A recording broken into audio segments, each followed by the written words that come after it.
Que a graça e a paz do Senhor seja com todos. Meus amados, estou passando aqui para gravar mais um podcast, um estudo da Palavra do Senhor para nossa meditação. Meus queridos, hoje eu quero compartilhar com você um tema atual, um tema necessário, um tema para todos nós. Hoje eu quero tocar num assunto bíblico, num assunto importante, mas acima de tudo isso, hoje eu quero falar com meus pares. Eu quero dedicar esse podcast aos pastores, sabe? Aos pastores, aos meus pares, aos meus amigos de ministério, aos meus companheiros, seja da Viva Church ou seja de outras igrejas espalhados aí pela Igreja do Senhor. Eu quero compartilhar esse podcast convosco. Eu não sei quanto tempo, que esse podcast vai durar, se vai ser rápido ou não, mas eu quero te convidar, meu amigo pastor, a ficar até o final, porque eu quero falar algumas definições teológicas, do pastoreio, mas no final, fique até o final, porque ao final eu quero fazer um tributo, eu quero abrir o meu coração. Eu escrevi um tributo sobre o ministério pastoral.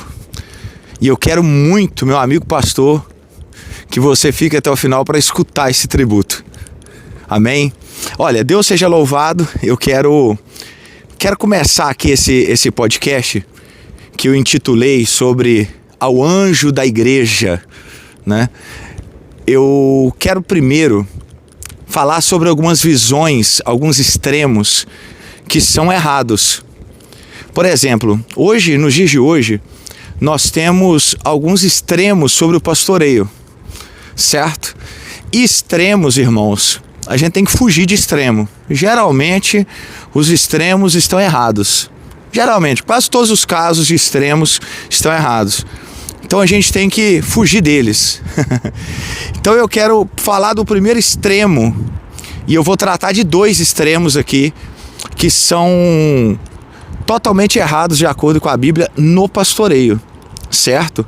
O primeiro extremo é a falta do pastor, a falta do pastoreio, a falta de um pastor que é líder naquela igreja, certo? Então esse extremo, essa ausência de pastor local responsável, que é um igualitarismo absoluto, o nome dessa crença, igualitarismo absoluto, que não precisa ter um pastor, não tem um pastor responsável na igreja, não precisa ter uma pessoa ali que é responsável.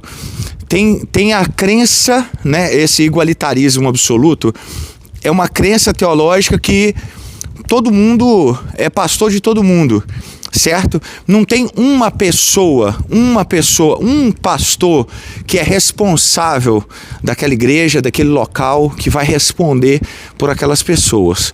Não, são toda a sociedade, ela está ali envolvida nesse pastoreio e tudo mais. Aonde que essa visão começou, tá? Primeiro, tô te falando que eu vou falar de dois extremos. Esse é um extremo, tá? Igualitarismo absoluto.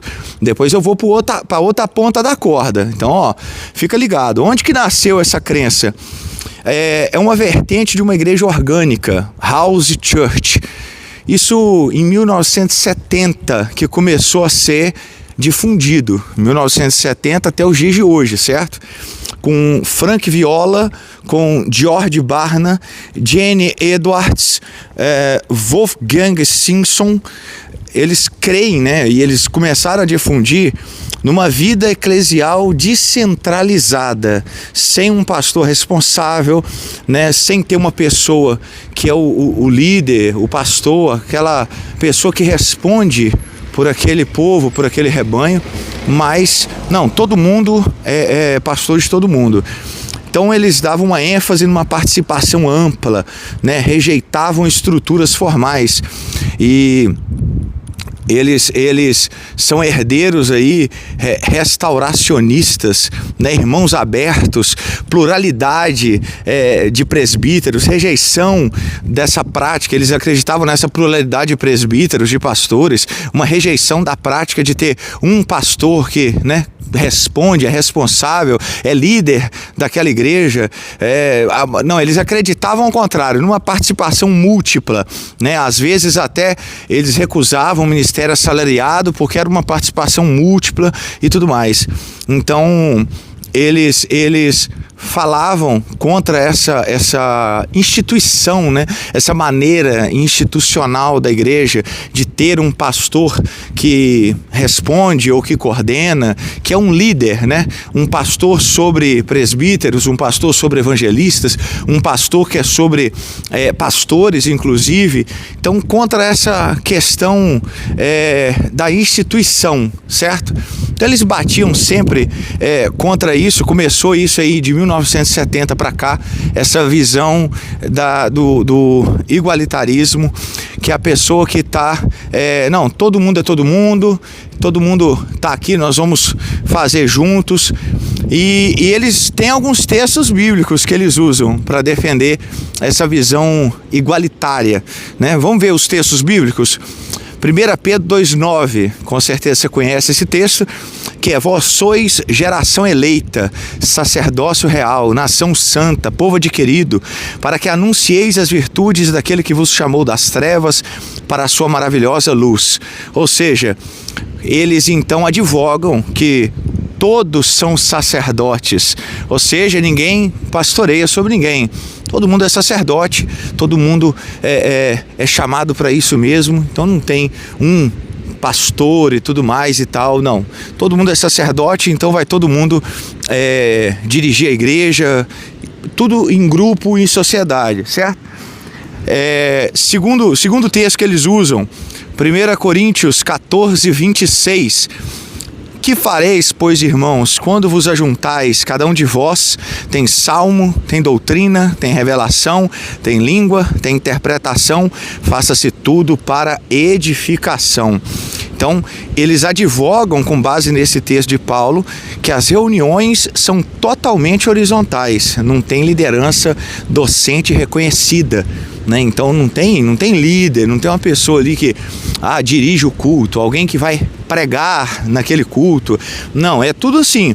Começa-se o culto, alguém fala um salmo, outro tem uma doutrina, outro uma revelação, outro língua, sabe? Outra interpretação. Ou seja, não tem uma pessoa, né? Não tem um comando, um controle, não, é na horizontal. Todo mundo vem, fala alguma coisa e vai cada um acrescentando ali com aquilo que pode, e assim vai seguindo o culto e tudo mais.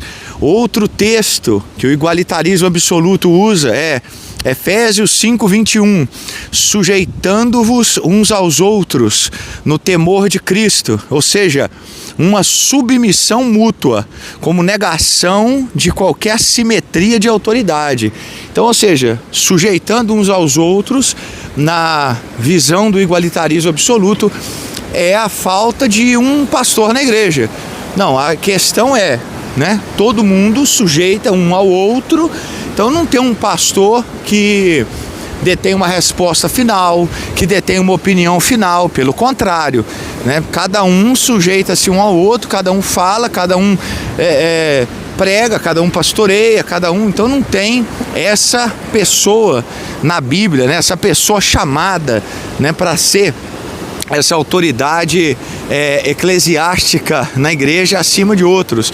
Então eles interpretam esse texto de Efésios 5:21, no igualitarismo absoluto, como uma prova, uma comprovação que a igreja não tem um pastor, né, que pastoreia, que coordena, que prega, que é responsável por aquele povo que ali está, certo?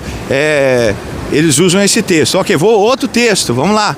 Apocalipse, né, no capítulo 2 e 3, você vai ver sempre que até o título desse podcast, né, sempre é usado por João: ao anjo da igreja em Éfeso, ao anjo da igreja em Pérgamo. E aí vai de todas as igrejas ali, né, todas as cartas de Cristo para as igrejas do Apocalipse começam com a célebre frase: ao anjo da igreja, né? E eles então interpretam, né, que este anjo da igreja é o espírito coletivo da igreja, ou um anjo celestial. Ou seja, esse anjo da igreja ou é interpretado como o ser celestial, né, anjo mesmo, anjo celestial, espírito, ou eles interpretam como o espírito da igreja. Ou seja, é o espírito coletivo daquela igreja. Então, quando na visão do igualitarismo absoluto, né, que veio de 1970 para cá, nós vemos então eles defendendo, advogando, que esse anjo da igreja ou é um ser celestial, ou ele é o espírito do coletivo, o espírito daquela igreja, né? A palavra usada ali é ângelos, né? Mensageiro. Então, ou é um ser celestial, ou é o espírito da igreja, do coletivo, e não é, de maneira nenhuma, um ser humano, certo? Isso na interpretação do igualitarismo absoluto, que é o primeiro extremo que nós estamos tratando aqui, conversando, certo? E ainda mais, eles advogam que Apocalipse 2 ali, quando Jesus fala na carta para Éfeso sobre os nicolaítas, eles falam que a etimologia popular da palavra, ou seja, o significado ali da palavra, o estudo da palavra, a etimologia, é Nikal mais Laos, que é usada para denunciar uma casta clerical, ou seja, na interpretação deles, né, esses nicolaítas ali era uma classe clerical. O que isso quer dizer? Era uma turma que queria comandar a igreja. E a igreja não tem comando humano, né? A igreja, segundo eles, não tem esse pastor, essa pessoa que está ali, que vai, né, que vai comandar, que vai falar, que vai ser responsável, que vai ser liderança, que vai estar na frente ali, né, conversando, ensinando, tal. Então, eles interpretam que, além de não ter, né, a galera que entrou nessa área aí, que é o tal dos nicolaítas, Jesus critica ferrenhamente essa classe aí, essa casta clerical, né, segundo a interpretação deles. Então, esse primeiro extremo que eu tô tocando aqui com você é o extremo, né, a ponta da corda, é o famoso 880. Esse aqui é o lado do 8, que não tem pastor na igreja, certo? Não tem pastor. Pastor da igreja é o supremo pastor, é Jesus. É o bom pastor, é Jesus. O pastor dá a vida pelas ovelhas, é Jesus. Realmente esses textos que eu estou dizendo é Jesus mesmo, né? Mas é só ele. Não tem um ser humano cumprindo esse papel e nem existe essa missão, ok? Antes de eu comentar aqui os textos, antes de eu falar sobre, eu quero ir para o outro extremo. Vamos fazer assim? Antes de eu falar, né, a resposta, porque senão eu só te dou, né, te dou o veneno, mas não te dou o remédio. Pera aí. Não, mas antes da gente falar aqui do remédio, antes da gente começar a interpretar os textos bíblicos, vamos para o outro lado da corda. Nós falamos do 8, agora vamos para o 80. O outro extremo, que é uma visão falha sobre o pastoreio, é justamente dos ditadores. É os pastores faraônicos, aquele pastor que se sente um faraó dentro da igreja, um ditador espiritual. É aquele pastor que abusa, sabe?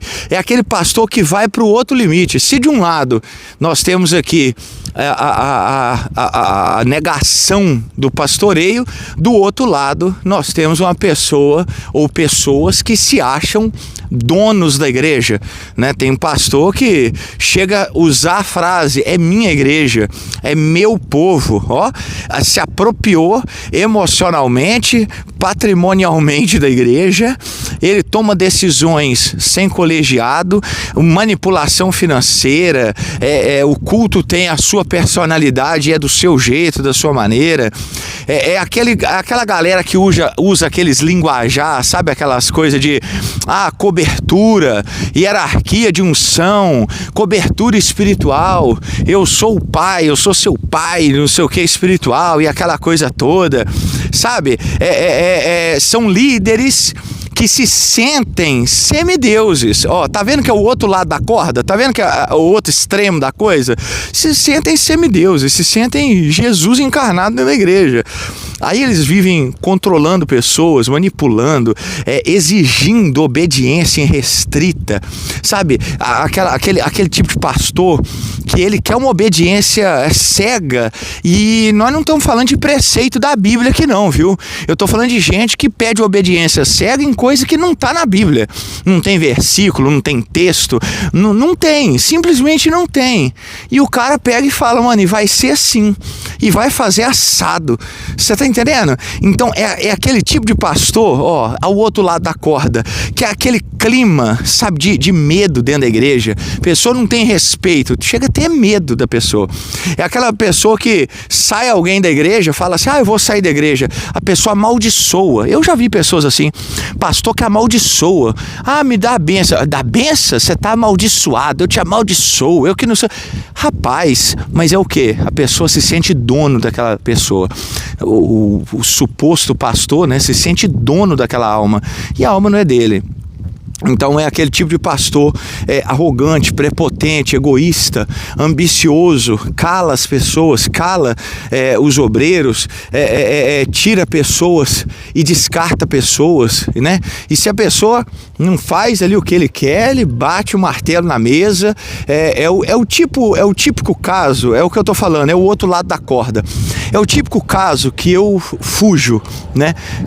Eu nem gosto muito que me chamam de pastor presidente, porque não que seja errado, mas eu até prefiro o tal do pastor fundador, porque na minha cabeça o pastor presidente me remete muito a esses faraós, igrejas que são embanhadas em nepotismo, ou seja, o cara sai, o filho já engata já. Às vezes o filho nem tem chamado, às vezes nem não tem unção, mas, meu amigo, não tem jeito. Ele manda, ele comanda, ele faz, ele acontece. São pessoas que têm a síndrome do órfão.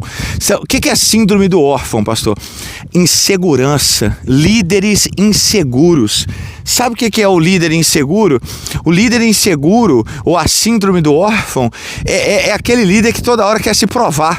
Aquela pessoa que tem que estar se provando, porque o órfão, ele é rejeitado, né? Então ele tem essa síndrome de ser rejeitado, de não ser bom o suficiente, de ser rejeitado pelas pessoas. Então ele não quer ser rejeitado, então ele quer toda hora se provar. Então ele quer estar em todo lugar, ele quer fazer tudo, ele quer se provar bom, ele quer se provar digno de alguma coisa. Então essa síndrome do órfão faz a pessoa querer controlar tudo, querer estar em tudo, porque ela tem que se provar a cada momento que ela é digna de estar ali, ela é digna de ser amada, porque ela está toda hora querendo provar-se de estar. E essa insegurança na liderança é muito complicada. É muito complicada porque essa insegurança te faz virar um ditador. Te faz virar um ditador de regras, te faz virar um ditador de pessoas, porque você está inseguro. Entendeu? Olha o problema disso. A pessoa está tão insegura que ela pensa o quê? Não, eu tenho que decidir tudo, eu tenho que estar em todo lugar, eu tenho que controlar tudo. Sabe o que é isso? Insegurança. Essa insegurança é que levou Davi a ser perseguido por Saul. Porque até então tudo bem, o menino foi lá, ganhou do gigante, mas o problema é que Saul passa em algum lugar e ele escuta a música nova. E a música nova que lançaram lá no Apple Music é o que é? No iTunes, quando ele escuta, tá assim, olha, Davi matou 10 milhares, Saul só matou milhares. Davi matou um gigante. Mas aí o pessoal já fez a música aumentando, né? A galera sempre aumenta um pouquinho, né? Aí, quando aumentou e falou 10 milhares, gerou insegurança em Saul. Saul começou a ficar inseguro na sua liderança. E aí o que ele começou a fazer? Perseguir Davi. Líder inseguro, ele não se alegra quando Deus levanta pessoas ao lado dele. Ele está inseguro, ele começa a perseguir essas pessoas. Ele começa a perseguir os Davis que Deus levantou. Era para Saul olhar para Davi, né, se ele está com o coração sarado, e falar assim: rapaz, esse cara matou 10 milhares, matou gigante, esse cara tem que estar do meu lado, mano, isso é bênção. Esse cara tem que fluir, voar, sabe? Mas a insegurança te faz enxergar ajuda como ameaça. A insegurança, em vez de você enxergar ajuda e apoio, você enxerga ameaça. Aí você começa a perseguir. Não, Davi tem que morrer. Davi tem que sair daqui. Olha o perigo disso. Então, os textos bíblicos, né, que geralmente alguns usam, né, nessas situações aqui, Salmo 105:15, não toqueis nos meus ungidos, nem maltrateis os meus profetas. Não, aqui é clássico, né? Então, eles falam, não, peraí, não toca nos ungidos, porque toda vez que alguém contraria, ele fala, não toqueis nos meus ungidos. E o sentido desse texto é uma proteção histórica de patriarca, peregrino entre as nações. Não é um salvo-conduto ético para líder intocável, fazer o que quer e o que não quer. Então esse texto não está falando assim, eu fui ungido e tudo mais, e eu faço o que quero e o que não quero. Não é esse sentido, mas eles usam nesse sentido porque eles se sentem essas pessoas, né, donos da igreja, donos de tudo, né, querem controlar tudo. Então, segundo o texto aqui que nós podemos usar, que é praticamente a mesma coisa, que é 1 Crônicas 16:22. Não toqueis nos meus ungidos, não façais mal aos meus profetas, né? 1 Samuel 24:11 até o 15, é aquele texto clássico também de Davi falando assim, vê, aqui hoje como o Senhor te pôs nas minhas mãos na caverna, eu disse, não estenderei a minha mão contra o meu Senhor, pois é ungido do Senhor. Julgue o Senhor entre mim e ti, porém a minha mão não será contra ti. Então, Davi, ele tem a oportunidade de matar Saul, aí ele impede esse assassinato, ele não faz, ele não deixa ninguém matar, ele também não mata, e aí a galera pega esse texto e fala assim, não, peraí, vamos fazer acontecer. Davi falou, não vou tocar no ungido, porque é ungido. Mas, engraçado, nesse quilate aqui, ninguém é ungido. Hoje você não unge rei.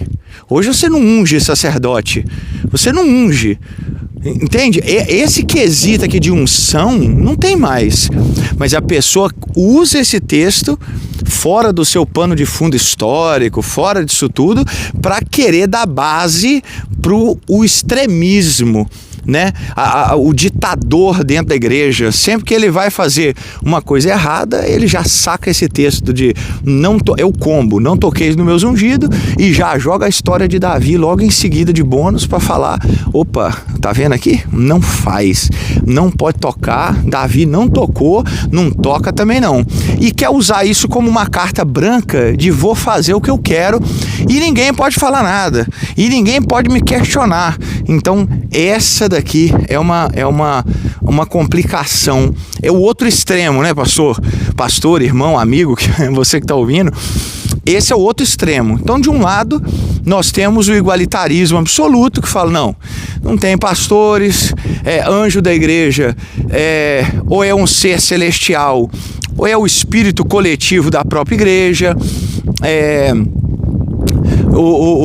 sujeitai-vos uns aos outros. Então não tem uma pessoa, né?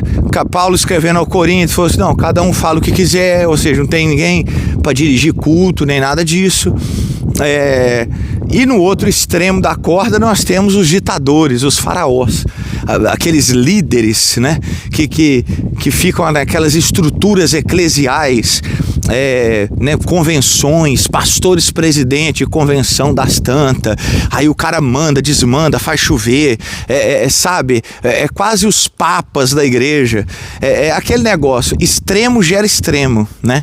Esse extremo aqui do ditador gera o extremo do outro lado, que é não ter pastor, porque se copia muito a Igreja Católica quase, né? Apostólica Romana, porque tem papa, tem padre que manda, que desmanda, que não sei o que e tudo mais. Então, por conta desse extremo, aí vira o outro extremo. Qual que é o outro extremo? Não tem pastor. E os extremos são ruins. A Bíblia, ela não caminha nesses extremos, né? Ela caminha no equilíbrio. Então esses extremos, em sua grande parte, não são bíblicos, tá? Cuidado com isso, cuidado com isso. Fuja desses extremos, esses lugares aí de ditador, ou essas visões que não tem pastor, não tem isso. Parece que é uma visão de extrema direita e extrema esquerda, né? Uma hora é o ditador e a outra hora não tem nada. Então, fuja dessas visões. Pastor, mas e aí? O que é e a refutação desses textos, tudo que o senhor falou aí? Vai ficar nessa mesmo? Então vamos tratar agora dos textos. O primeiro texto que eu quero passar para os irmãos, o primeiro tópico aqui que eu quero falar, é que Cristo, ele dá oficiais à igreja. A igreja não é uma anarquia. A igreja não é um lugar que não tem uma liderança. Não tem tirania. Não tem ditador, não tem tirania, mas não é uma anarquia, não é bagunçado.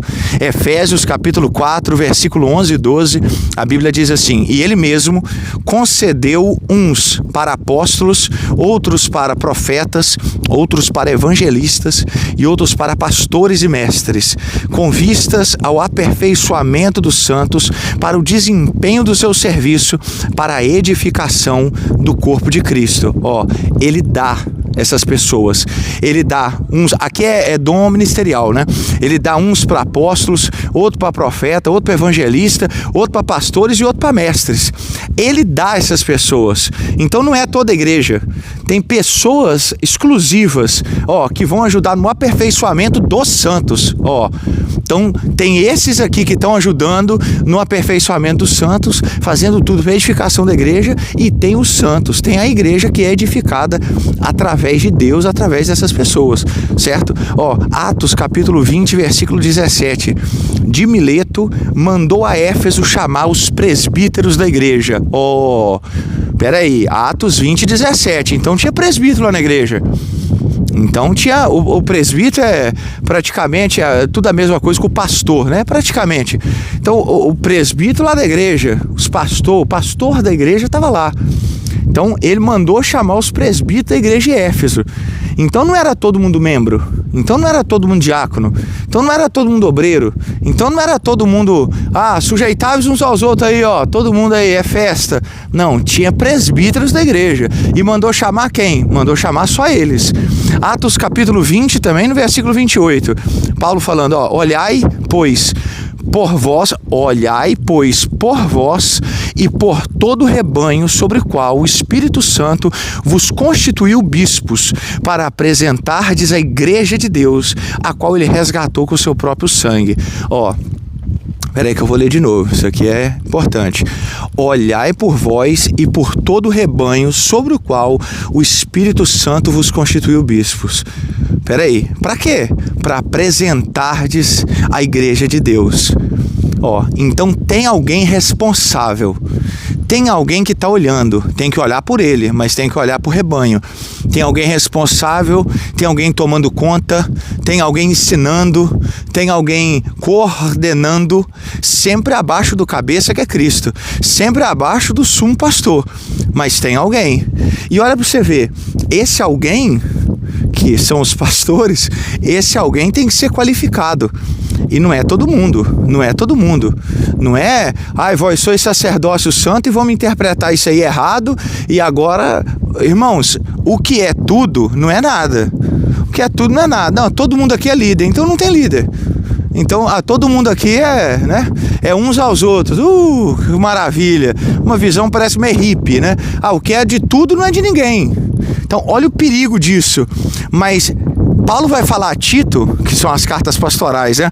Paulo vai falar a Tito no capítulo 1, dos 5 ao 9, ele vai falar, por esta causa te deixei em Creta, para que corrigisses o que ainda faltava, e de cidade em cidade estabelecestes presbíteros, como te mandei.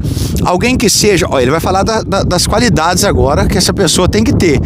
Mas ele mandou Tito estabelecer de cidade em cidade presbítero. Para quê, se não precisa de líder? Para quê estabelecer presbítero de cidade em cidade se a igreja não tem pastor? Para quê? E detalhe, vai falar agora o que esse presbítero tem que ser, irrepreensível, como te mandei, alguém que seja irrepreensível, marido de uma só mulher, que tenha filhos crentes, porque é indispensável que o bispo seja irrepreensível como dispenseiro de Deus, não soberbo, cobiçoso de torpe ganância, mas hospitaleiro, amigo do bem, moderado, justo, santo, temperante, retendo firme a fiel palavra, que é conforme a doutrina, para que seja poderoso tanto para exortar com a sã doutrina, como para convencer os contradizentes. Então veja, nota aí comigo. Paulo falando: Tito, vai andando aí nas cidades, vai constituindo presbítero de cidade em cidade. Olha aí as qualificações, então não é qualquer um. Então você já vê lá que a situação do sujeitar uns aos outros, peraí. Ok, eu tenho que sujeitar uns aos outros mesmo. Não tem que ter soberba, tem que ter humildade em nosso meio, mas tem alguém que é presbítero da igreja. Tem alguém que é pastor da igreja. Tem alguém que está ali sendo responsável. Você vai colocar esse pessoal responsável de cidade em cidade, você coloca aí. E tem outra, tem uma lista do que ele tem que ser. Não é qualquer um não. Uns aos outros. Não é qualquer um não. Esse cara aqui, ele tem que ser qualificado assim. Você quer ver outro exemplo? Segunda epístola pastoral, que é 1 Timóteo capítulo 3, do 1 ao 7. Fiel é a palavra, se alguém aspira o episcopado, excelente obra deseja. É necessário, portanto, que o bispo seja, agora vai começar a lista. Então não é qualquer um, não é todo mundo. Tem um filtro aqui, tem critérios aqui, Aí ele vai começar, que ele seja o quê? Irrepreensível, marido de uma só mulher, vigilante, sóbrio, honesto, hospitaleiro, apto para ensinar, não dado ao vinho, não espancador, não cobiçoso de torpe ganância, mas moderado, não contencioso, não avarento, que governe bem a própria casa, tendo seus filhos em sujeição, com todo respeito, pois se alguém não sabe governar a própria casa, como cuidará da igreja de Deus? Não neófito, para que, ensoberbecendo-se, não caia na condenação do diabo. É também necessário que tenha bom testemunho dos de fora, para que não caia em opróbrio e no laço do diabo. Olha aqui os critérios, olha aqui os filtros, olha aqui o que Paulo fala sobre esse episcopado, sobre esse bispo, esse presbítero, esse pastor. Então você vê que não é qualquer um. Tem uma pessoa que é chamada para isso. Tem uma pessoa que é vocacionada para isso. Tem uma pessoa que é separada para isso. Não é essa visão assim do igualitarismo absoluto. Entende? Hebreus capítulo 13, versículo 7 diz assim: lembrai-vos de vossos guias. Não, peraí, então deve ser Jesus, né? Não é Jesus. Não, mas é guias, é no plural. Não, peraí. Então, vou de novo, peraí. Lembrai-vos de vossos guias, os quais vos falaram a palavra de Deus, e atentando para o fim da sua conduta, imitai a fé que tiveram. Então, peraí. Vamos com calma aqui, Então, Hebreus está dizendo para lembrar dos vossos guias, os quais vos falaram a palavra de Deus. Então, tem um guia na igreja. E se ele que me falou a palavra de Deus, esse guia aqui é um ser humano, certo? Esse guia aqui é um pastor. É um guia que me falou a palavra de Deus, que me anunciou a verdade. E aí a Bíblia está dizendo, eu tenho que atentar para ele, eu tenho que lembrar dele, eu tenho que estar atento a isso, imitando a fé. Então é um ser humano. certo? É um ser humano, é um guia, é um líder, é um pastor. Vamos lá, 1 Tessalonicenses capítulo 5, versículo 12 e 13. Rogamo-nos também, irmãos, que reconheçais os que trabalham entre vós e presidem sobre vós no Senhor, e vos admoestam, e que os tenhais em grande estima e amor por causa da sua obra. Tende paz entre vós. Peraí. Eu vou ler de novo porque foi rápido assim, tem hora que é complicado mesmo. 1 Tessalonicenses, capítulo 5, versículo 12 e 13. Você está comigo? Então vamos lá de novo.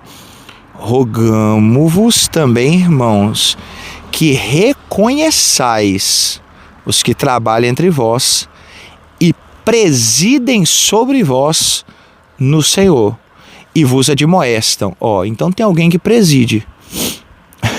É o que eu falo, eu fujo desse papel, eu falo de coração, irmãos, eu fujo desse papel de presidir sobre vós no Senhor. Eu fujo, por quê? Eu não gosto de estar nessa posição de decisão, e eu falo de coração aberto, tá? Esse podcast eu quero abrir o meu coração muito aqui no meio dele, sabe? Porque eu fujo desse lugar, eu fujo e eu já fui repreendido pelo Senhor por isso. Eu não gosto de estar nesse lugar. Tem gente que gosta, né? Gosta de estar no lugar que decide, que fala, vamos fazer assim, vamos fazer assado e tal, e fala. Eu não gosto. Eu não gosto desse lugar de comando, de decisão. Não gosto. Eu gosto de ser o pregador. Eu gosto de pregar. Eu gosto de... Quando eu tô num púlpito pregando, quando eu tô numa célula pregando, quando eu tô em algum lugar pregando, quando eu tô conversando de Bíblia com alguém, quando eu tô ensinando alguma coisa para alguém. Quem já sentou comigo em alguma mesa sabe que eu falo de algo que eu acredito, sabe? Eu voo, eu viajo, eu gosto, eu amo. É minha vida. Mas o estar nessa posição de decisão, eu sempre fugi dela. Eu não gosto dela. Por quê, pastor? Isso aí é falsa humildade, é modéstia falsa. Não é. E eu te explico.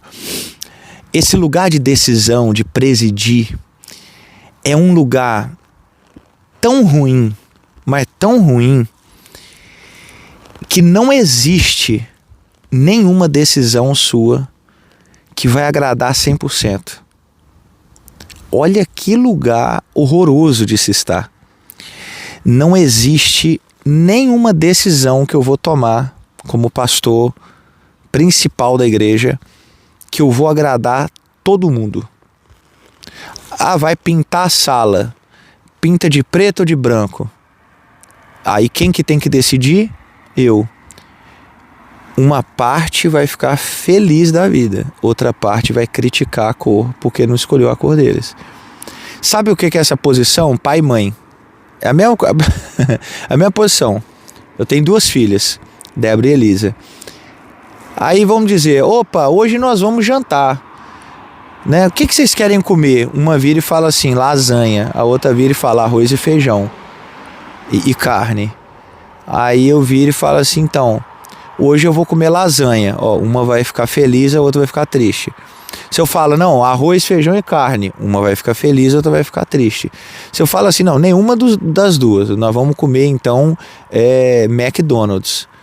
Aí não é o que elas queriam, as duas vão ficar tristes. Ou seja, não há uma situação que você decide que um não fica triste, ou vários ficam tristes. Essa posição de tomar decisão é uma posição que eu não gosto por causa disso. Porque sempre vai ter alguém que vai te admirar. E sempre vai ter alguém que vai te criticar. Sempre vai ter alguém que vai achar você um poço de sabedoria. Sempre vai ter alguém que vai te achar um neófito, um tolo. Na mesma igreja, vai ter gente que vai falar, cara, meu pastor é uma bênção e não sei o quê. E na mesma igreja vai ter gente que vai reclamar de você ferrenhamente dia e noite. Porque é o lugar da decisão. Esse lugar de tomar decisão, de ser o último homem, é terrível. Mas olha para você ver, que Paulo está falando em 1 Tessalonicenses, é que existe esse lugar. Existe esta pessoa que está presidindo, que está admoestando. E essa é a questão. Agora, pastor, tem mais texto aí? Não, tem mais texto. Vamos ver aqui que toda essa pluralidade na igreja, ela tem coordenação. Toda essa pluralidade, todos esses membros têm uma coordenação. Agora, coordenação não é dominação. Por isso que eu digo, cuidado com os extremos. O fato de ter um pastor não quer dizer que você vai ser o tirano e também não quer dizer que você tem que ir para outra ponta da corda de ser igualitarista absoluto. Então, o que a Bíblia fala, né? Tem coordenação? 1 Pedro, capítulo 5, do 1 ao 3. Aos presbíteros que há entre vós. Não é todo mundo, né? Aos presbíteros. Tem um pessoal ali que é presbítero, ok. Aos presbíteros que há entre vós. Admoesto eu, que sou também presbítero e testemunha dos sofrimentos de Cristo, participante da glória que se há de revelar. Apacentai o rebanho de Deus que está entre vós. Você está vendo que não é o povo tem que se apacentar. Tem um pessoal que eles têm que apacentar o rebanho de Deus que está entre vós, tendo cuidado dele, não por força, mas voluntariamente, nem por torpe ganância, mas de ânimo pronto, nem como dominadores sobre os que vos foram confiados, antes tornando-vos modelos do rebanho. Então, olha o que Pedro está falando aqui. Esses presbíteros, esses pastores, eles precisam apacentar o rebanho que foi dado, tem que ter cuidado, não é por força, é voluntariamente, não é por torpe ganância, mas com bom ânimo. Não tem que ser dominadores, não é para dominar, é aí que eu falo, o extremo é ruim, não é para dominar, mas é para tornar um modelo para o rebanho. Tá vendo aí o papel do pastor? Ele não é ditador, mas tem um pastor na igreja, tem um pastor, tem um presbítero, tem uma pessoa que está ali na liderança. Gálatas capítulo 2, versículo 11 ao 14. Quando, porém, Cefas veio a Antioquia, resisti-lhe face a face, porque se tornava repreensível. Vendo eu que não andavam corretamente segundo a verdade do evangelho, disse a Cefa diante de todos. Paulo vai, corrige um erro de Pedro. Então, naquele momento, Paulo chega, corrige uma situação que está errada. Tem alguém admoestando, tem alguém ensinando. O próprio Pedro fala, olha, estuda lá os escritos de Paulo, porque tem uns negócios lá que Deus revelou, é para ele mesmo. 1 Timóteo capítulo 5, versículo 19 e 20. Não aceites acusação contra presbítero, senão com 2 ou 3 testemunhas. Aos que pecarem, repreende-os na presença de todos, para que também os demais tenham temor. Para acusação contra presbítero, contra pastor, é 2 ou 3 testemunhas, no mínimo. Para aceitar a acusação contra presbítero, pastor, 2 ou 3 testemunhas, no mínimo. Ou seja, não é uma situação igual, não é um critério igual, não é a mesma coisa de toda a membresia. Mateus capítulo 20, 25 a 28, sabeis que os governadores dos gentios os dominam e que os grandes exercem autoridade sobre vocês. Não será assim entre vós, mas todo aquele que quiser entre vós tornar-se grande, seja vosso servo. E quem quiser ser o primeiro entre vós, seja vosso servo. Assim como o Filho do Homem não veio para ser servido, mas para servir e dar sua vida em resgate por muitos. O pastor, ele não é o ditador, o tirano, a celebridade, o rei. É o rei no reinado. Não. Deus te chamou para governar? Serve. Esteja em serviço. Cristo é o cabeça da igreja, mas veio servir e é o cabeça da igreja. Não é porque é pastor de uma igreja que não vai estar servindo. Pelo contrário, né? O pastor é o que mais serve, é o que mais está servindo. Então veja que sempre está nessa linguagem de serviço, certo? Pastor, mas e as cartas lá do Apocalipse, hein? Que é até o tema do podcast aqui, que ao anjo, né, ao anjo da igreja que está em Éfeso, ao anjo da igreja, né, que está em Esmirna, ao anjo da igreja, e é o espírito coletivo mesmo da igreja? Como é que é o negócio? É um anjo mesmo celestial? Como é que é? Bom, primeiro eu quero comentar com você alguns pontos que são importantes. Primeiro ponto importante que eu acho que é válido a gente comentar aqui nesse momento é que assim, quando você vai ver em Apocalipse capítulo 1, versículo 20, primeiro Jesus aparece na visão para João e ele está caminhando nos candeeiros de ouro, certo? E na mão direita ele tem 7 estrelas. Aí no versículo 20 ele fala, os candeeiros é as igrejas, certo? E as estrelas são os anjos, certo? Aí tem, né, a galera que advoga, como eu falei, que esses anjos, esses mensageiros, são seres celestiais que governam, lideram as igrejas, ok? E tem a turma que advoga que esses anjos que estão na mão direita, né, de Deus, de Jesus, é o espírito, né, coletivo ali da igreja, certo? Ok. Então vamos começar agora a caminhar então nessa vertente.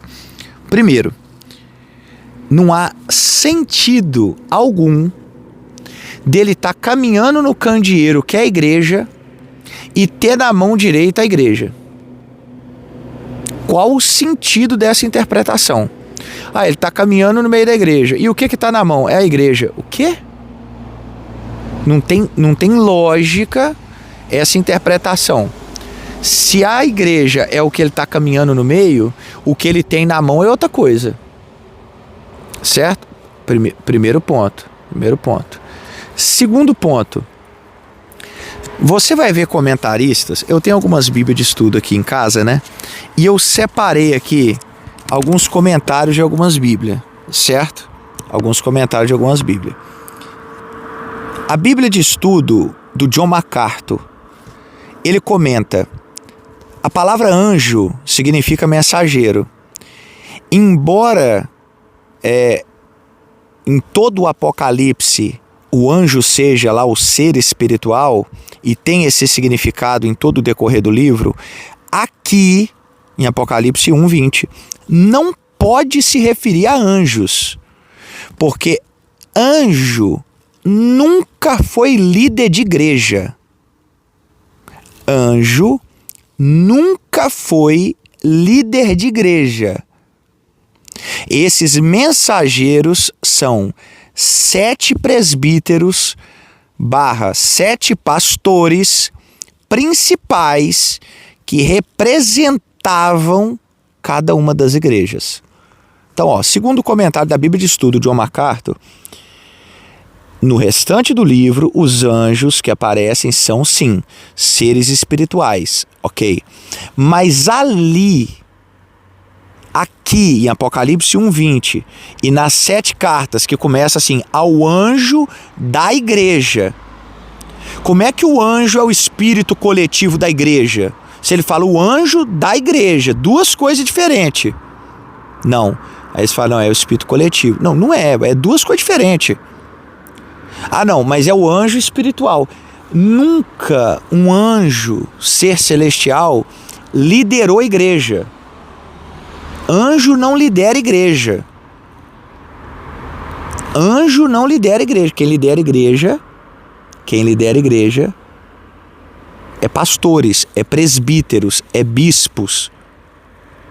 É esse pessoal. Pelo contrário, a conversa de Paulo é: ainda que desça um anjo,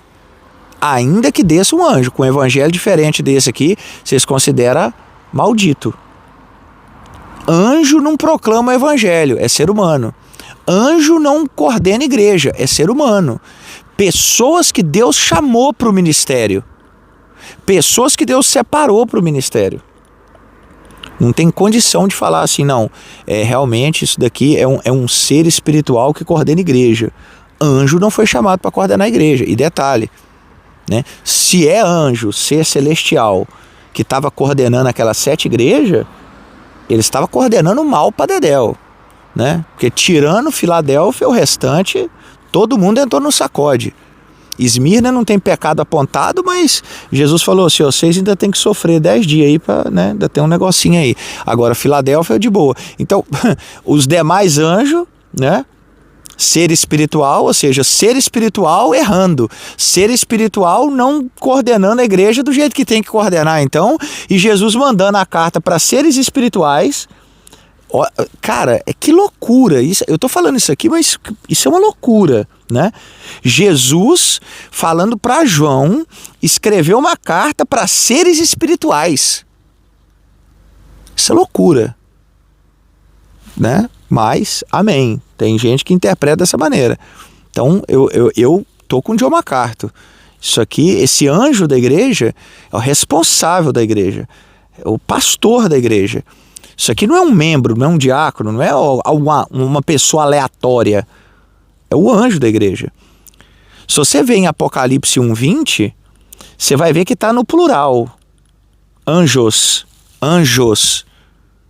Mas quando você abre lá nas cartas, quando vai começar, fala assim: ao anjo. Só tem um naquela igreja. Quando ele vai falar em Apocalipse 1:20, ele usa plural. Mas quando ele vai escrever ali, ele fala assim: ao anjo. É um. Por que só tem um? Não são anjos? Se fosse certa a visão do igualitarismo, né? Que todo mundo é de todo mundo, ninguém é de ninguém, sujeitados uns aos outros, então ele poderia falar anjos. Mas ali ele falou anjo. Por quê?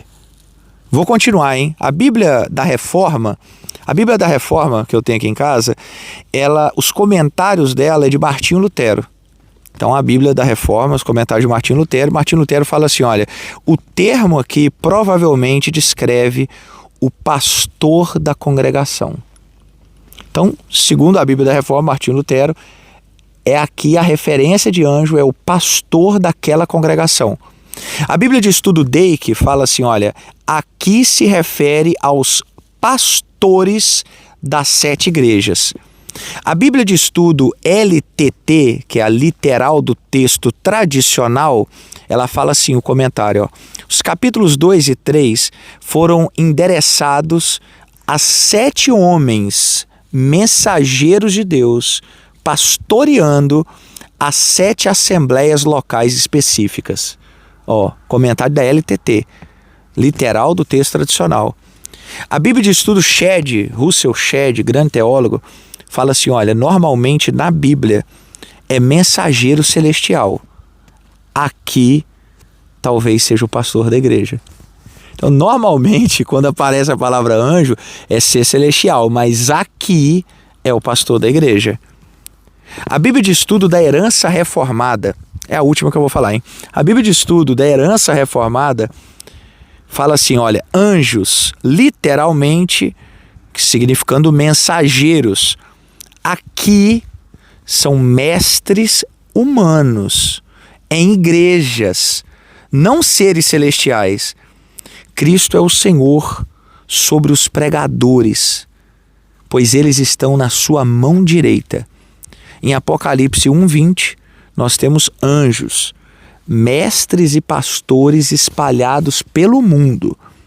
Mas em Apocalipse, nos capítulos 2 e 3, é no singular, anjo, porque é o pastor daquela igreja específica. Para cada igreja, para cada rebanho, Deus entregou um pastor. Veja que existem copastores, né? A Viva Church mesmo, graças a Deus, tem copastores, né? Tem pessoas que nos ajudam a pastorear, a carregar a carga. Mas pode reparar, o responsável final é quem?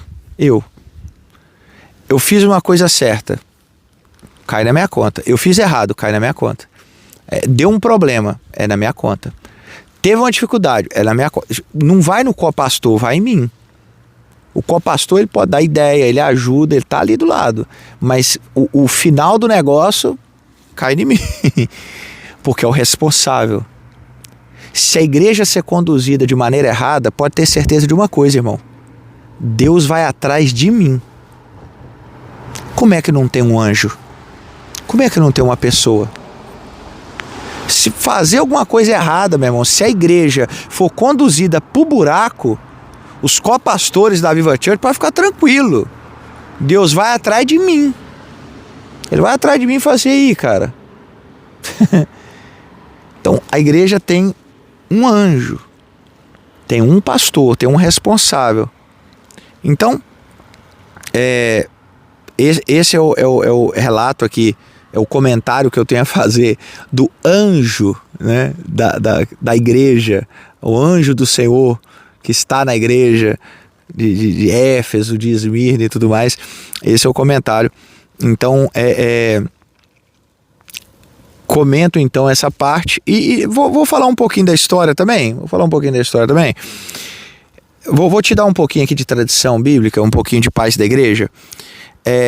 Pastor, esse negócio aí de esse formato, né, com pastor sendo líder, isso aí veio depois da Igreja Católica Apostólica Romana.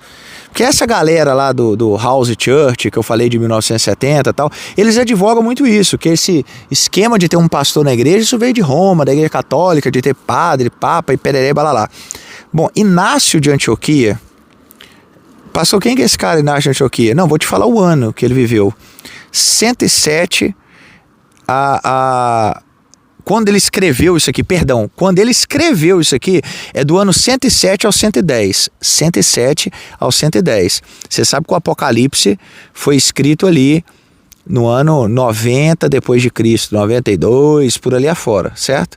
No ano 107, 110 depois de Cristo, pertíssimo.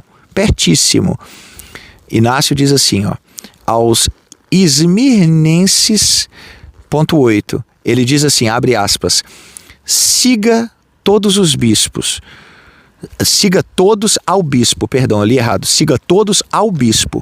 como Jesus Cristo ao Pai. Sigam ao presbítero como aos apóstolos. Acatem os diáconos como a lei de Deus. Ninguém faça sem o bispo coisa alguma que pertença à igreja. Outra citação de Inácio aos Magnésios, ponto 7. Assim como o Senhor nada fez sem o Pai, com o qual é um, assim também vós não façais nada sem o bispo e os presbíteros. Então, do lado do Apocalipse ali, na data, do lado, você vê que o formato de igreja que Inácio de Antioquia enxerga é um formato que tem bispo, tem pastor, tem presbítero, tem pastor. A Confissão Batista de 1689 diz assim, olha, no capítulo 26, no inciso 8, uma igreja local reunida, completamente organizada, segundo a mente de Cristo, consiste de oficiais e membros, os oficiais designados por Cristo, a serem continuados até o fim do mundo, são os bispos ou presbíteros e os diáconos. Então, Confissão de Fé Batista, inciso 9, o caminho apontado por Cristo para o chamamento de qualquer pessoa capacita e dota pelo Espírito Santo ao ofício de bispo ou presbítero em uma igreja.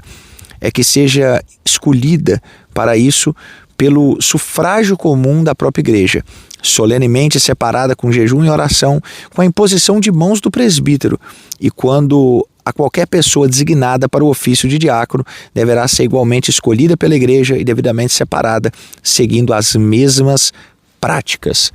Então, Confissão de Fé Batista e também na de Westminster, você pode procurar na de Westminster, tem um pastor, tem alguém que está ali na frente, está na frente da igreja, certo? Então, tem alguém coordenando a igreja, tem alguém ali na frente, tem alguém que está sendo o pastor da igreja, tem alguém que está sendo a pessoa que está liderando a igreja.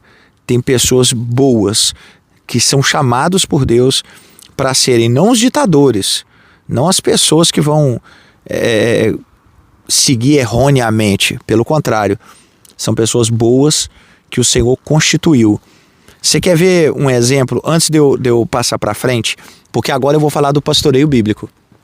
Eu vou separar um ponto aqui só do pastoreio bíblico. Mas antes de eu ir para o pastoreio bíblico, eu quero te perguntar: você conhece Diotrefes? É quem, pastor? Você já viu a história, né, o que a Bíblia fala de Diotrefes ou Diótrefes? Você conhece esse cara? Eu acho que você nunca ouviu falar desse sujeito, mas depois desse podcast você vai começar a falar do Diotrefes. Eu tenho certeza, depois desse podcast aqui, vira e mexe, você vai falar: cuidado com o Diotrefes, abre o teu olho com o Diotrefes. Pastor, onde que tá, meu Deus, esse Diotrefes na Bíblia? Olha para você ver aonde que tá o bendito do Diotrefes. Na terceira epístola de João. Sabe aquela epístola que você quase não lê na Bíblia? Aquelas páginas que tá novinha na Bíblia. Geralmente é Judas, né? Porque tá lá Apocalipse, é o último. Aí você volta, tem Judas, é uma página.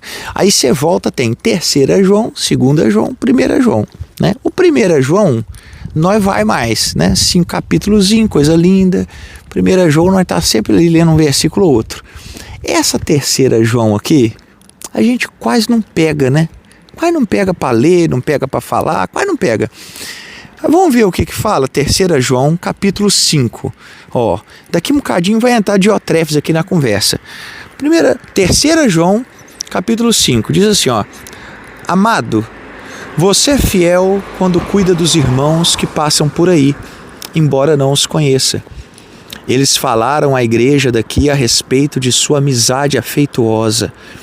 Peço que continue a suprir as necessidades deles de modo agradável a Deus, pois eles viajam a serviço do Senhor e não aceitam coisa alguma dos que são de fora.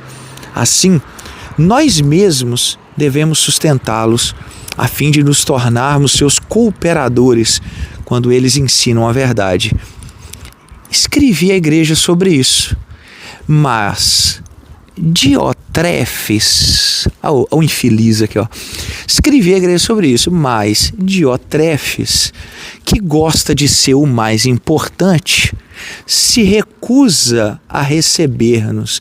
Olha a questão dos extremos que eu falei. Diotrefes está num extremo. Ele não entendeu o que é pastoreio. Ele não entendeu o que é ser pastor. Ele não entendeu o que é ser líder. Ele não entendeu o que é dar a vida. Para Diotrefes, o ministério é ser o mais importante. Para Diotrefes, ele não precisa seguir liderança. Enquanto João está enaltecendo Gaio, ele está falando assim, o Diotrefes aí, ele gosta de ser o mais importante. E ele recusa a receber. Ao versículo 10, quando eu for, relatarei algumas das coisas que ele tem feito, bem como suas acusações maldosas contra nós. É o cara que não obedece e acusa. É Diotrefes. Não obedece e ainda acusa. É dada uma ordem e ele, além de não obedecer a ordem, ele ainda acusa quem está dando a ordem. Ele não apenas se recusa a acolher os irmãos, mas também impede outros de ajudá-los. Olha o Diotrefes, ele não obedece, ele acusa quem está dando a ordem, ele não ele não acolhe os irmãos, que foi a ordem que foi dada, e ele ainda impede os outros que querem obedecer a ordem de obedecer. Diotrefes, ele não faz, ele acusa quem está mandando, e se tem alguém que quer fazer, ele impede de fazer. E olha o que o texto fala. E quando fazem, a galera que, mesmo com Diotrefes impedindo, falando para não fazer, mas a pessoa fala, cara, mas eu quero obedecer, mano. É o pastor que falou, que é o presbítero que falou, eu quero obedecer. Quando fazem, eles os expulsa da igreja. Diotrefes. Quando a pessoa desobedece o que ele acha que é certo e obedece o que João falou, ele expulsa a pessoa da igreja. Fala, não, sai daqui. O pastor Diotrefes é a pessoa que quer que as pessoas obedeçam ele. E se ele não for a voz comandante, ele expulsa as pessoas da igreja. Versículo 11. Amado, não deixe que esse mau exemplo o influencie, mas siga apenas o que é bom. Quem faz o bem prova que é filho de Deus. Quem faz o mal prova que não conhece a Deus. Todos, incluindo a própria verdade, falam bem de Demétrio. Nós dizemos o mesmo a respeito dele. Você sabe que falamos a verdade. Chega um momento, irmãos. Eu vou concluir, né? Tenho muito mais a lhe dizer, mas não quero fazê-lo com pena e tinta, pois espero vê-lo em breve e então conversaremos pessoalmente. A paz seja com você. Seus amigos daqui mandam lembranças. Por favor, envie minhas saudações pessoais a cada um dos amigos aí. Chega um momento, eu vou ler o versículo 12 de novo. Todos, incluindo a própria verdade, falam bem de Demétrio. Nós dizemos o mesmo a respeito dele e você sabe que falamos a verdade. Chega uma hora, irmãos, que ou você acredita na carta de João, ou você acredita em Diotrefes. Ou você ouve o presbítero que está escrevendo a carta, ou você ouve Diotrefes. Diotrefes, ele quer estar. O termo que João usa aqui ele se sente mais importante. Mas Deus constituiu líderes. Deus constituiu pastores. Cada igreja tem um anjo. Esse anjo responderá por essa igreja. Esse pastoreio bíblico saudável é aquele líder que não tem ciúme de liderança. Você lembra daquela passagem que Josué chega todo enciumado para Moisés e fala assim, tem um povo ali profetizando, não sei o quê. Moisés é um líder são, sarado. Ele fala, Josué, quisera toda Israel, profetize, faça, voe. Não tem segurança. É liderança que não tem segurança. Deus está fazendo, deixa fazer, glória. Que levante mais, que faça mais. Uma liderança saudável é uma liderança que apoia, que ajuda, que dá a mão, mas que também dá o remédio, né? E tem remédio que é amargo. E para cada tipo de doença tem um remédio, né? Tem remédio que você trata com Dorflex. Tem remédio que você trata com... Tem doença que você trata com Dorflex, perdão. E tem doença que você tem que tratar com quimioterapia. E quando a quimioterapia vem, eu sei que dói. Mas se a pessoa permanecer, continuar, já ela está sã, ela está bem. Não é fácil estar nesse lugar de administrar o remédio na doença. Mas é isso que um pastor tem que fazer. É um lugar muito difícil de se estar, viu? Eu confesso. Muito difícil. Mas Deus chamou e deu para a igreja pastores. Deus deu para a igreja pastores. Foi dado pelo Senhor. E o ministério pastoral, ele não é um caminho de rosas. Eu quero comentar com você aqui algumas situações sobre pessoas, pastores que sofreram. E eu quero comungar com você essas histórias. E eu já não vou me demorar, hein? Já estou chegando no fim. Eu vou só falar algumas histórias aqui de alguns pastores que sofreram. E depois eu já vou falar o meu tributo aqui. Eu acredito que já ficou claro os extremos, já ficou claro o pastoreio bíblico, que é saudável, que é quando Deus levanta pessoas, que ele está no ministério ali da palavra, ele está ensinando, ele está orando, ele está pregando, ele está fazendo a obra do Senhor, ele está servindo. Ele não é uma estrela, ele não é um ditador. É uma missão que Deus deu. E eu quero citar histórias aqui para vocês. Eu separei algumas histórias de grandes homens de Deus que você conhece o nome, mas talvez você nunca ouviu a história que esses grandes homens de Deus são pastores que já foram traídos pela sua própria igreja. E esse podcast aqui praticamente é mais para pastores, né? Eu sei que pode ter gente ouvindo aqui que ainda não é pastor. E se Deus quiser, quem sabe você um dia será chamado para esse ministério. Mas eu quero te contar histórias aqui de pessoas pastores que levaram golpes aí da sua própria igreja, na igreja que eles coordenavam. Sabe qual que é o primeiro que eu quero falar? João Calvino. João Calvino, ele era ainda jovem, né, quando chegou em Genebra, em 1536, fugindo das perseguições na França. O seu gênio teológico logo chamou atenção, mas sua rigidez disciplinar o tornou uma pedra no sapato dos poderosos locais. Em 1538, junto com Guillaume Farel, ele foi expulso de Genebra, ironicamente por insistir que a ceia do Senhor fosse recebida apenas por aqueles que demonstrassem arrependimento e fé viva. Para João Calvino, a mesa de Cristo era sagrada, não um costume cívico. Ele foi exilado, expulso de Genebra, e ele foi então para Estrasburgo. Em Estrasburgo, ele viveu um tempo de amadurecimento ao lado de Martin Butzer, um reformador conciliador e pastor de coração manso. Nós fomos lá em Estrasburgo agora um dia desse, e nós vimos lá mesmo a casa onde que Martin Butzer e João Calvino estiveram. Ali em Estrasburgo, Calvino pastoreou uma comunidade de refugiados franceses, casou-se com Idelette Debut e escreveu uma das versões mais amadurecidas das suas institutas em latim. Em 1541, os mesmos genebrinos que o expulsaram suplicaram pelo seu retorno. E aqui é um detalhe comovente.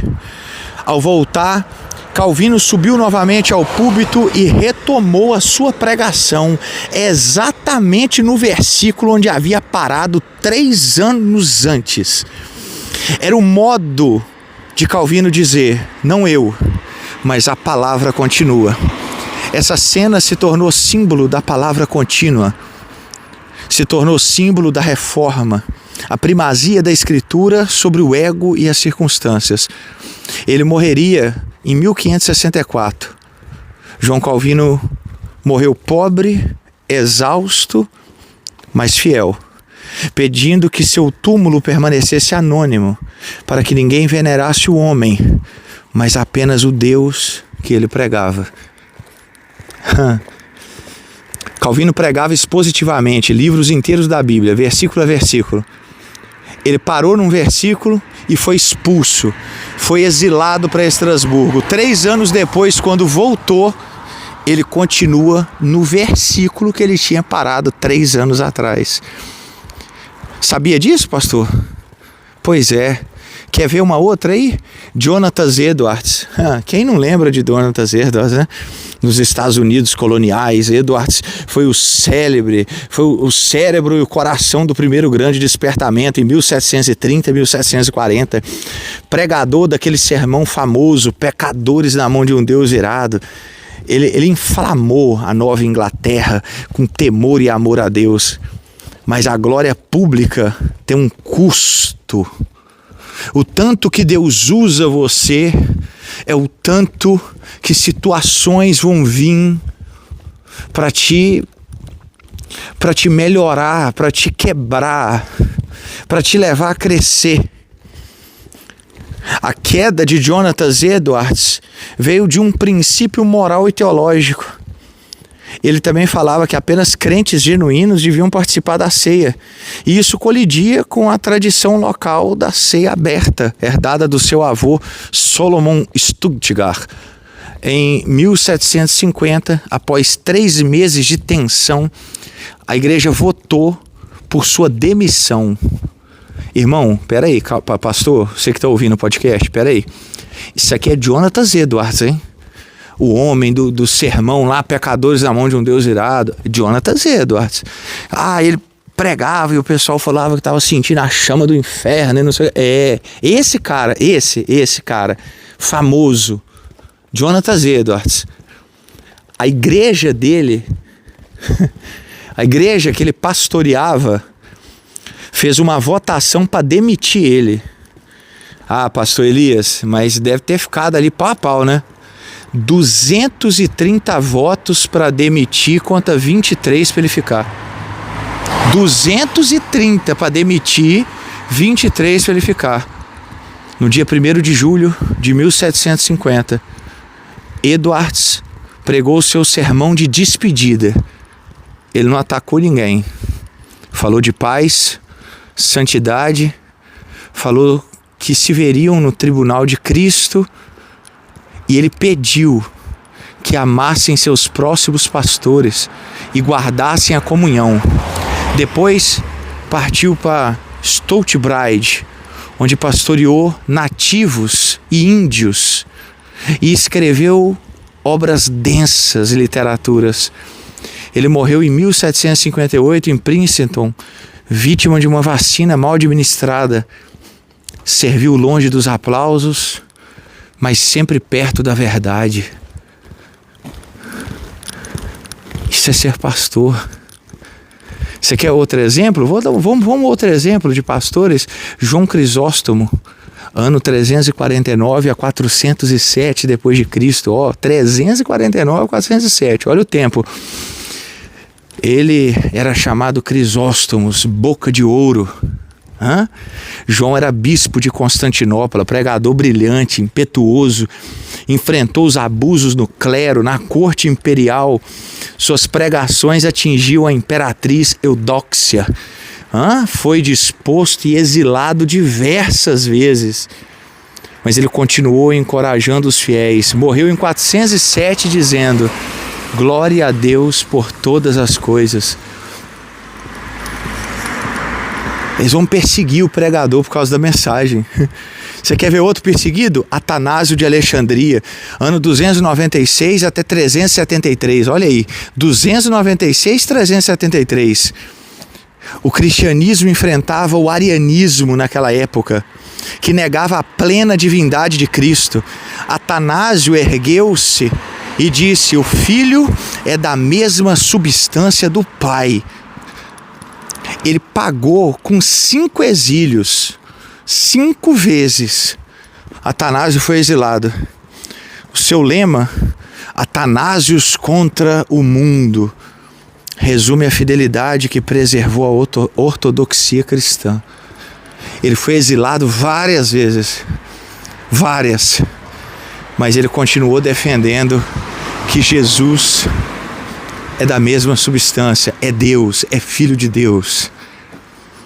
Pastores que entregaram a sua vida pela mensagem. Vamos falar do príncipe dos pregadores, Charles Spurgeon. No Metropolitan Tabernáculo, em Londres, eu tive lá, tive a alegria de conhecer o tabernáculo metropolitano de Charles Spurgeon. Ele combateu isso em 1800 e alguma coisa. Ele viveu, de 1834 a 1892. E ele combateu o liberalismo teológico. Ele foi censurado pela sua denominação, que era a Igreja Batista, ele foi traído pelo seu irmão, ele lutou contra a depressão, ele preferiu perder a reputação a trair as suas convicções.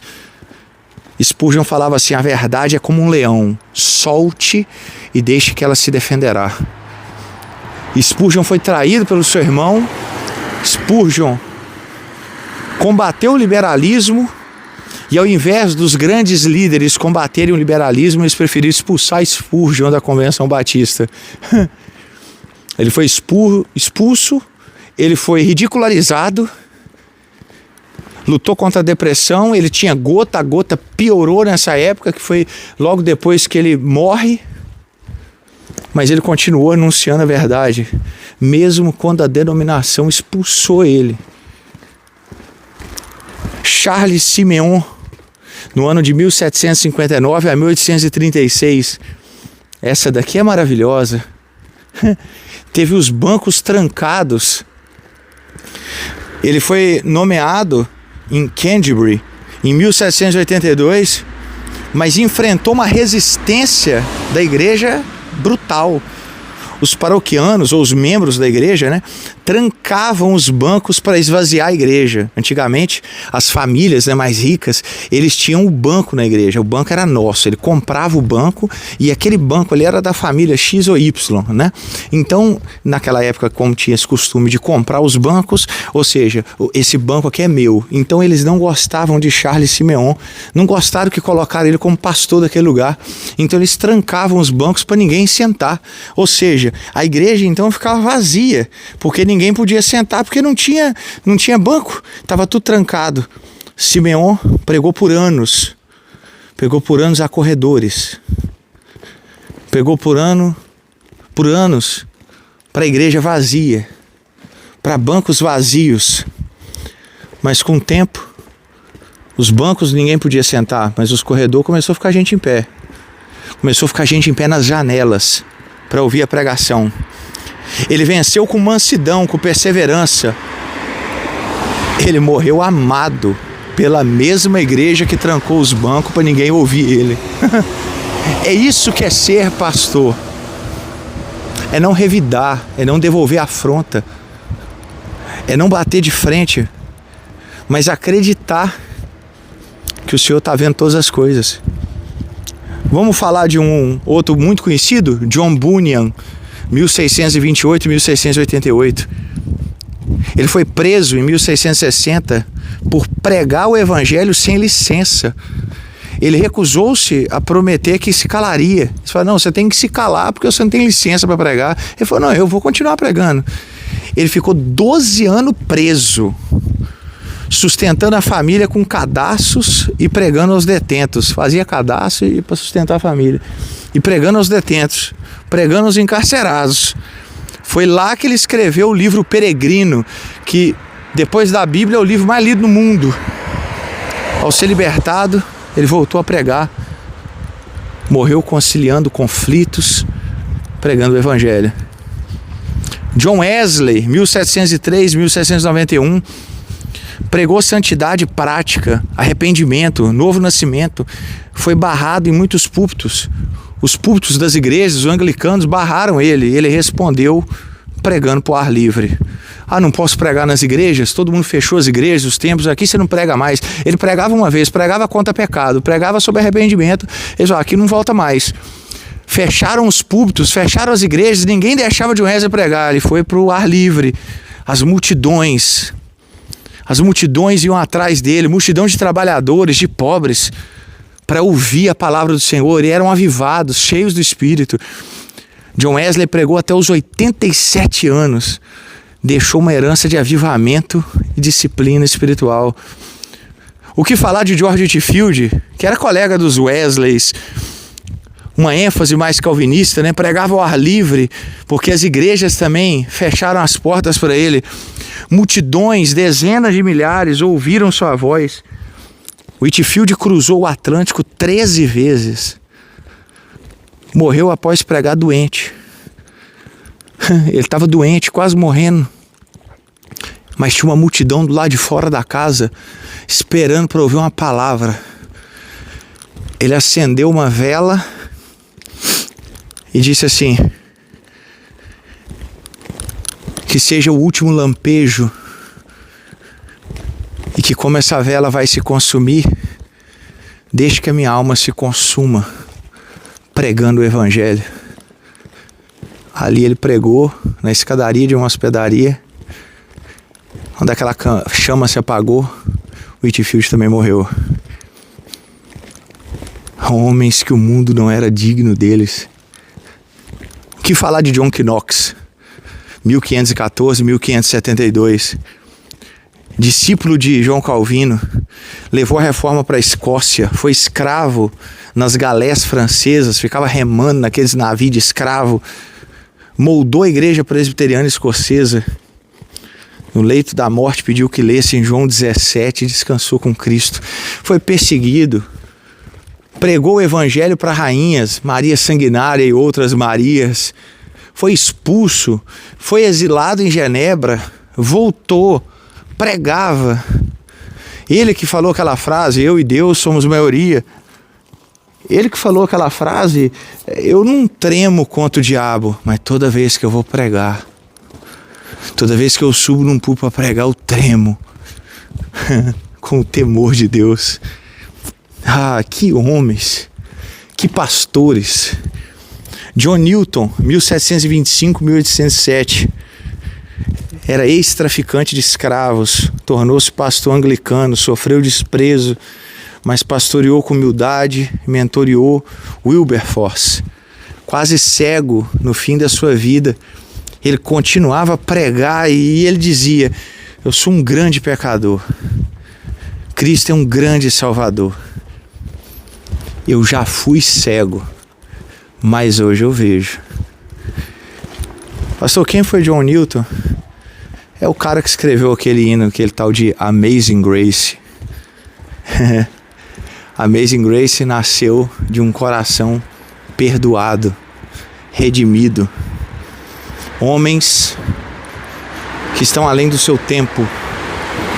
Homens que estão além dos relatos. Homens que passam às vezes apercebidos por nós. A gente não conhece a história de todos. Eu falo por mim, tem muitos que eu conheço a história na hora que eu vou aqui fazer alguma pesquisa, que eu vou ler. Para mim passou desapercebido, mas não para o Senhor. Os nomes desses homens podem ter passado desapercebido aqui na terra, mas não no céu. Deus viu, Deus vê, Deus sabe quem são eles. Homens que essa terra não os merecia. E eu deixo essa palavra para você também, pastor, que está me ouvindo agora nesse podcast. Talvez o seu nome pode passar desapercebido nessa terra, mas não passa desapercebido diante dos céus. Eu vou agora concluir esse estudo falando o meu tributo. O meu tributo aos pares, os meus pares, os pastores, os amigos, aqueles que estão juntos aqui conosco na Viva Church, aqueles que estão em outras denominações, em outros ministérios, aos anjos, aos mensageiros, aos responsáveis, os que seguram grandes fardos diariamente. Eu quero dedicar a vocês um tributo, um texto que eu escrevi, e eu quero ler para vocês esse texto, que é do fundo da minha alma, para expressar o quanto eu louvo a Deus pela vida de vocês, pelo pastoreio de vocês, pela companhia de vocês, por estarem aí lado a lado, segurando, sustentando, prevalecendo. Deus seja louvado pela vida de vocês. E eu quero ler esse texto aqui agora para expressar esse sentimento pastoral. Esse é o meu tributo aos meus pares, Até aqui foi o estudo, né? Agora eu quero transmitir esse texto para você que é pastor. Há uma dor que não tem nome, um peso que só entende quando se carrega. É o peso do pastoreio. Um ofício onde o coração é o altar e a alma o sacrifício. Ser pastor é viver entre o céu e o chão, tentando não se partir entre os dois. É caminhar com um sorriso nos lábios, enquanto o peito sangra por dentro.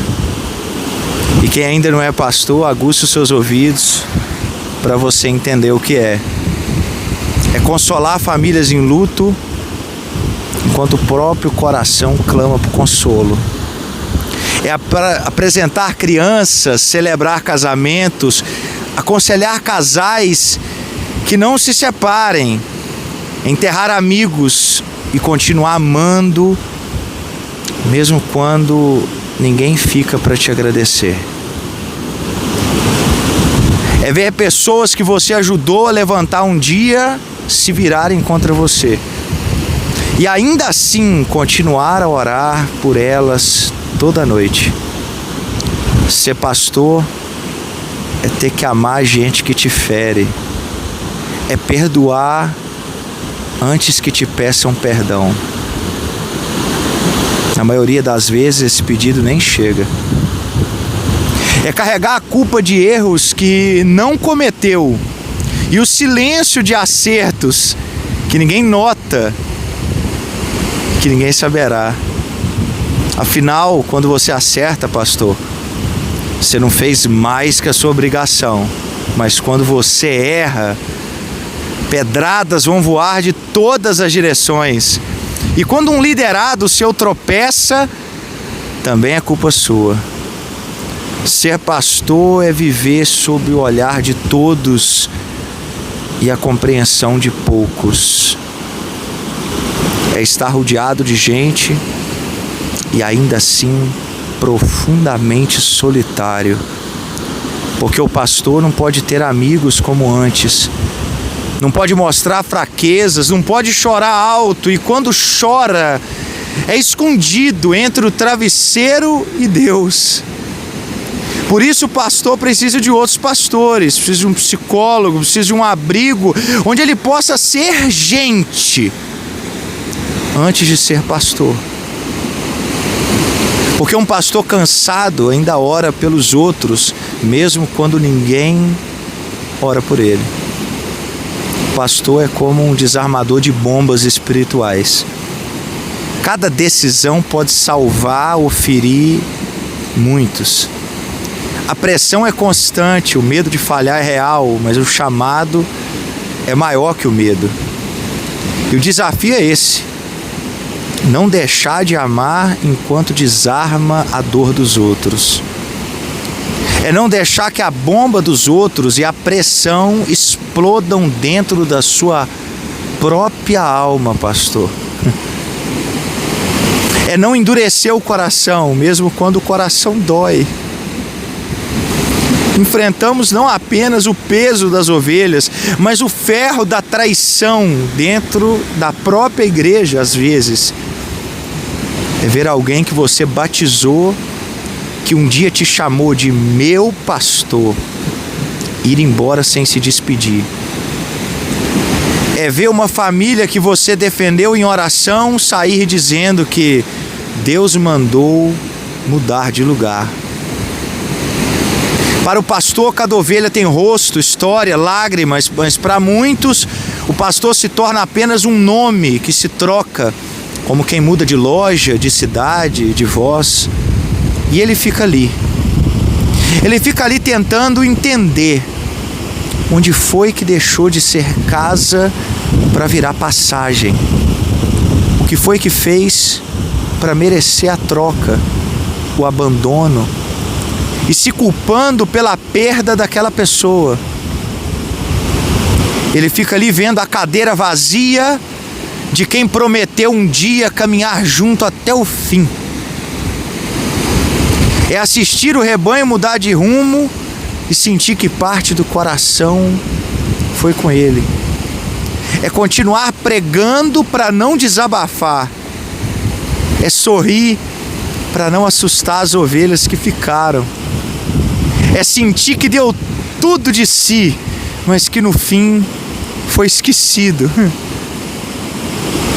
E mesmo assim, não permitir que o amor esfrie. Ser pastor é visitar o leito de quem um dia te feriu e ainda assim segurar a mão e orar por cura. É abençoar quem te esqueceu, é abraçar quem te criticou, é continuar acreditando que vale a pena amar, mesmo quando o amor nunca volta. É entender que o ministério não é palco, é campo de batalha. E quem sobrevive nele não sai ileso, sai marcado, mas com o semblante do Cordeiro. Esses são homens de quem o mundo não era digno. Homens que amaram sem retorno, serviram sem salário justo, choraram em silêncio, continuaram de pé. Homens falhos, frágeis, cansados, mas chamados por um Deus que não erra na sua escolha. Eles nos lembram que o pastoreio nunca foi uma carreira, é uma cruz. E ainda assim há beleza nesse chamado, porque o pastor carrega no peito o perfume do Cordeiro que serve. Ele não vive para ser aplaudido, ele vive para ver uma ovelha voltar para o aprisco. Ele não trabalha por reconhecimento, trabalha por amor. E mesmo quando todos se calam, o céu chama seu nome. Aos que se foram, aos que ainda lutam, fica aqui a minha profunda admiração, respeito, amor e o meu tributo. Vocês não são super-homens, vocês são feridos que curam, cansados que sustentam, chorosos que consolam. Vocês são espelhos trincados que ainda refletem Cristo. São os primeiros a chegar, os últimos a sair. E um dia, quando as bombas espirituais das almas alheias forem desarmadas por outro e o peso do cajado cair, nós ouviremos a mesma voz que nos chamou lá no início da caminhada para o pastoreio, mas agora essa voz nos dirá: muito bem, servo bom e fiel. Sobre o pouco você foi fiel e agora sobre o muito te colocarei. Entra no gozo do teu Senhor. Essa é a recompensa do pastor. Não é um aplauso terreno, mas o abraço eterno do Supremo Pastor, que um dia receberemos. Aos pastores, aos amigos, aos líderes, aos pares, aqueles que me ouvem nesse momento, nesse podcast. Que Deus te fortaleça, pastor. Que Deus te abençoe. Que a nossa caminhada não é fácil.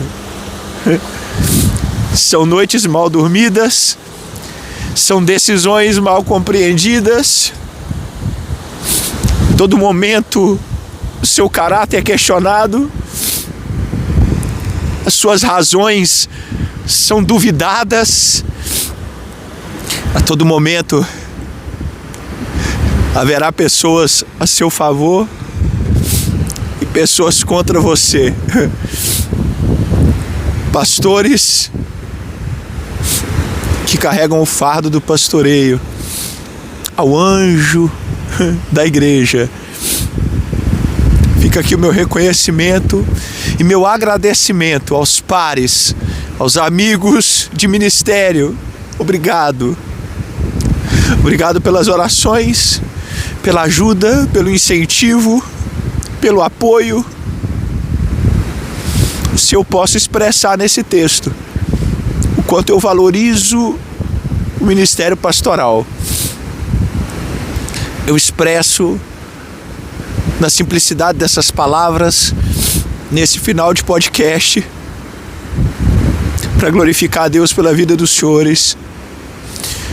Obrigado aos obreiros e membros que nos ajudam nesse ministério tão lindo e tão difícil.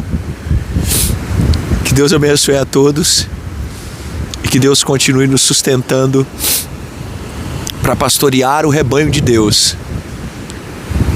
Não é fácil cuidar daquilo que não é nosso. Se o rebanho fosse nosso, seria mais fácil, mas não é nosso. Aí a gente está tomando conta de algo que não é nosso. Eu glorifico a Deus pela vida dos apoiadores, dos que mandam mensagem, dos que ligam, dos que oram, dos que se preocupam pela vida daqueles que preocupam por todos. Que Deus abençoe o rebanho de Deus, que Deus abençoe a igreja dele, que Deus abençoe os pastores e que a graça do Senhor esteja sobre todos nós. Fiquem com esse pequeno estudo, reflexão sobre os extremos pastorais, sobre a definição do pastor na Bíblia, sobre as histórias de pastores que sofreram e esse meu tributo final, que é a definição do pastoreio ao meu ver. Deus abençoe a sua vida e continue te usando, pastor, porque Deus deu pastores à igreja. Que Deus os abençoe rico e poderosamente.